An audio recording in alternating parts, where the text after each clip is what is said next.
पिछले एपिसोड में सिंगयू ने टियानयान सेक्ट के किलर को मार दिया था, जिसके बाद टियान सेक्ट का मास्टर यहाँ आया था। टियान मास्टर कहता है कि एक रात में तुम पहले से चौथे लेवल पर कैसे पहुंच सकते हो। मैं भी उस सीक्रेट मेथड के बारे में जानना चाहता हूँ। अब सिंगयून इस पर कई बार अटैक करता है, लेकिन टियान मास्टर हर बार इसे रोक देता है। फिर सिंगयून पूछता है कि तुम मुझसे क्या चाहते हो, जिस पर टियान मास्टर कहता है कि वैसे तो हम लोगों को मारने का ऑर्डर लेते हैं, लेकिन तुम्हारे अंदर कोई खास टैलेंट है। मैं इस चीज के लिए सॉरी बोलता हूँ और तुम्हें इनवाइट करता हूँ। फिर टियान मास्टर सिंगयून को होली रैंक वाली एक ड्रैगन टेक्निक ऑफर करता है, पर सिंगयून तुरंत ही मना कर देता है और कहता है कि तुम्हारे जैसे सेक्ट में मुझे कोई इंटरेस्ट नहीं है। फिर टियान मास्टर कहता है कि जिस दिन तुम्हारा डिसीजन बदल जाए मैं तुम्हारी हेल्प करूंगा। इसके बाद वह जख्मी किलर को लेता है और यहाँ से चला जाता है। फिर क्वान यू भी सिंगयून को कोट देती है और यहाँ से जाने लगती है, जिस पर सिंगयून उसे थैंक यू बोलता है। अब सिंगयून लूलैंड को बचाने जाता है, लेकिन इसकी एनर्जी और पावर भी पूरी तरह से खत्म हो चुकी थी, इसलिए वही नीचे गिरकर बेहोश हो जाता है। पर तभी यांग फेंग सिटी लॉर्ड के साथ यहाँ आ जाता है। सिंगयून की हालत देख यांग फेंग समझ जाता है कि इसका स्पिरिचुअल सी पूरी तरह से खाली हो चुका है और यह बुरी तरह से जख्मी भी है, इसलिए अब होश आने में इसे कुछ टाइम लगेगा।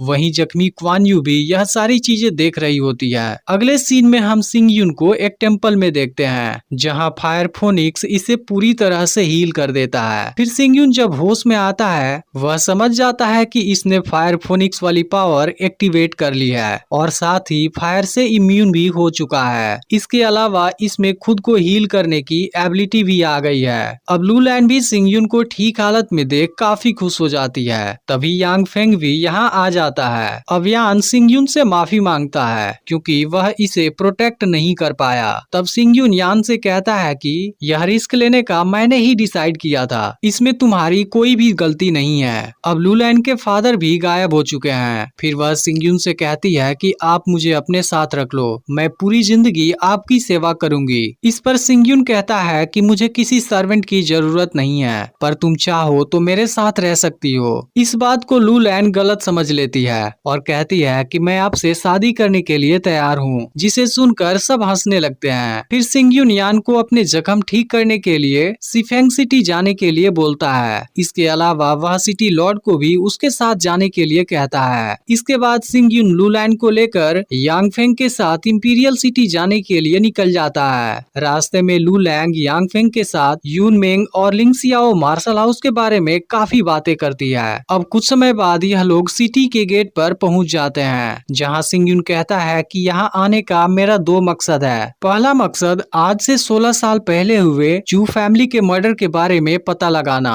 और दूसरा लियूसियान को वापस लाना।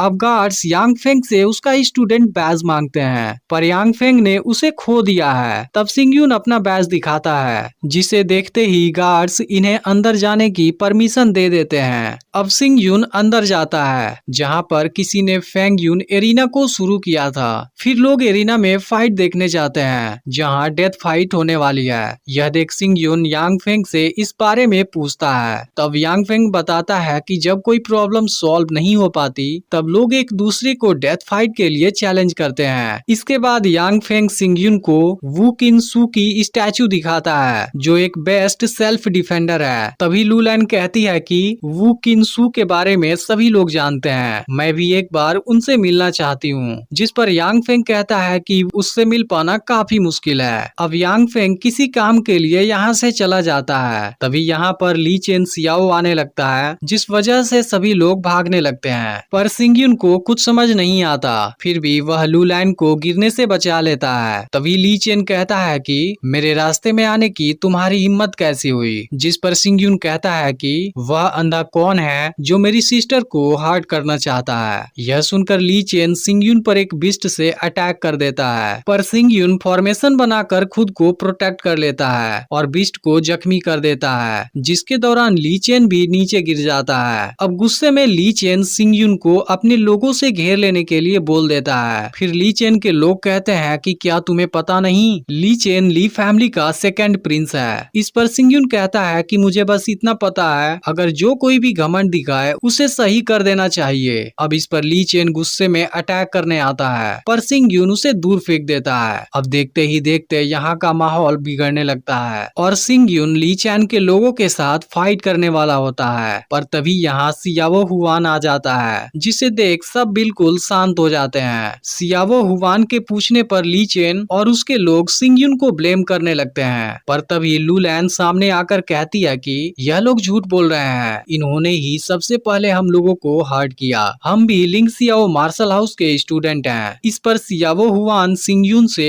बैच दिखाने के लिए बोलता है। तभी यहाँ यांग फेंग आ जाता है और ली चेन के साथ उसके लोगों को बुरी तरह बेइज्जती करता है। फिर वह जैसे ही बताता है कि सिंगयुन को खुद टीचर ने टूर्नामेंट से सिलेक्ट किया है और यहाँ का कोर स्टूडेंट बनाया है, सब काफी हैरान हो जाते हैं। इसके बाद सियाओ हुआन भी सिंगयुन से सॉरी बोलता है, लेकिन ली चेन अभी भी सिंगयुन पर गुस्सा होता है। इसके बाद सियाओ हुआन अपना बिस्ट बुलाता है और इनको मार्शल हॉल की तरफ लेकर जाने लगता है। रास्ते में सियाओ हुआन बताता है कि लियू यून सिटी आउटर, इनर और इंपीरियल 3 भागों में बटा हुआ है। अब सियाओ हुआन इनको एरिना जोन में लेकर पहुंच जाता है, जहां पर सभी हॉल के प्रोफेशनल्स एक साथ रहते हैं। उसी समय यहाँ से मिस क्यू भी गुजर रही होती है, जो इंपीरियल सिटी की एक खूबसूरत प्रिंसेस है। पर क्वान यू के साथ वाला लड़का जेलस होने लगता है और जानबूझकर मिस क्यू को नीचे गिरा देता है, जो सीधा आकर सिंगयुन के ऊपर ही गिर जाती है। अब लोग मिस क्यू का मजाक उड़ाने लगते हैं, इसलिए वह सिंगयुन को एक थप्पड़ मार देती है। इसके बाद सियाओ हुआन सिंगयुन को लिंग सियाओ मार्शल हाउस की गेट पर लाता है, पर वहाँ ली यून सिंगयुन का रास्ता रोक देता है और कहता है कि मैं किसी ऐरे गैरे को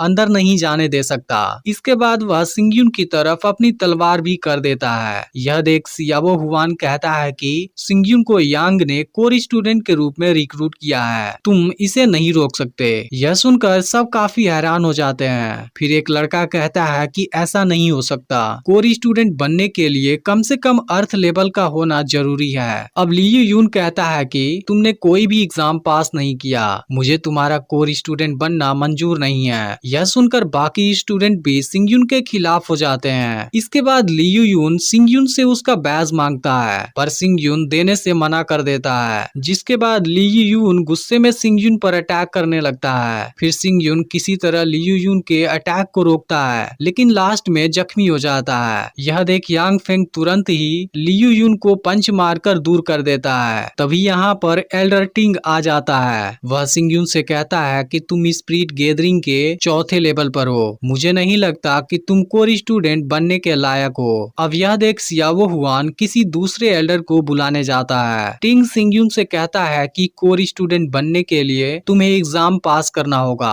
अब वहाँ मौजूद सभी स्टूडेंट भी इस बात को सपोर्ट करने लगते हैं, लेकिन तभी यहाँ एल्डर टाई आ जाते हैं, जिनको देखते ही सब शांत हो जाते हैं। अब टाई सिंगयुन के स्टूडेंट आईडी को चेक करते हैं और इनको इस बात से कोई परेशानी नहीं होती। पर टिंग सिंगयुन से खुद को प्रूव करने के लिए बोलता है और एक टेम्पररी एग्जाम रखने का डिसाइड करता है, जिसमें स्टूडेंट को मिस्टी फॉरेस्ट में 7 दिन गुजारना होगा। यह सुनकर सब हैरान हो जाते हैं, क्योंकि उस फॉरेस्ट में काफी खतरे और जंगली बीस्ट भी हैं। सबको लगता है कि सिंगयुन इस चैलेंज को एक्सेप्ट नहीं करेगा, पर वह सबके सामने इस चैलेंज को एक्सेप्ट कर लेता है। रात को यांग फेंग सिंगयुन से बताता है कि तुम्हें ऐसा नहीं करना चाहिए था, जिस पर सिंगयुन कहता है कि मेरे पास वेट करने का टाइम नहीं है। लेकिन सिंगयुन को लुलैन के सेफ्टी की भी चिंता होती है, इसलिए वह बांसुरी बजाकर टियान मास्टर को बुलाता है। फिर टियान मास्टर पूछता है कि क्या तुमने अपना विचार बदल लिया, जिस पर सिंगयुन कहता है कि अगर तुम किसी को प्रोटेक्ट करोगे तब मैं इस बारे में सोचूंगा। वहीं अब गू टिंग से मिलता है और कहता है कि सिंगयुन को कैसे भी मार देना, जिस पर टिंग कहता है कि वह मिस्टी फॉरेस्ट में नहीं बच पाएगा।